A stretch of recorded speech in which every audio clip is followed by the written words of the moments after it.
Tough ending for the Red Sox in Game 1 of the Cape Cod Baseball League Championship Series. This is Red Sox Rundown. I'm Alex Levitt. That is Elijah Gonzalez. Red Sox drop it by a score of 5-4. Elijah, we'll get into the meat of this game. Let's just start with the end, though. Red Sox have the tying run in scoring position with 2 out in the 8th and with nobody out of the 9th, unable to push it across. A little bit out of character for the Red Sox. They've been very good in those clutch situations this season. Yeah, and really talking about the entire playoffs, they've been very solid in that situation, and you got to credit Martin out on the mound, did a great job of mixing his pitches and really kind of confusing these YD hitters. But then again, that's just the game of baseball. The ball doesn't bounce your way every time, and YD just unable to push the runs across when they needed to. And I thought they had some solid at-bats in this ball game, but really you look at the end of that game, and you mentioned it, Alex, just being unable to push those runs across, that'll come back to bite you. And YD left him stranded in the 8th and then left him stranded, of course, in the 9th inning as well. One of the big issues in those last 2 innings, and really for the game as a whole, was the Red Sox inability to hit pitches down in the zone and then also chasing balls that were out of the zone low.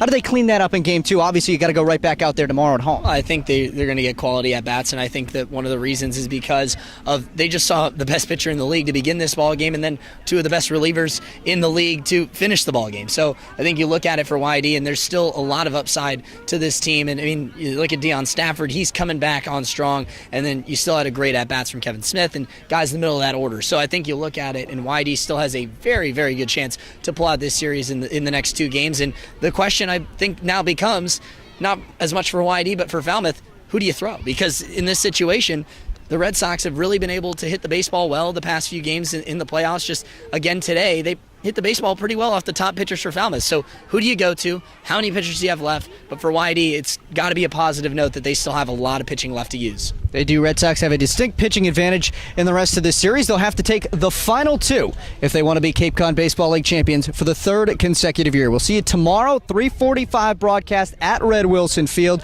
We'll have it for you on ydredsox.org. This is Red Sox Rundown. For Elijah Gonzalez, I'm Alex Levitt.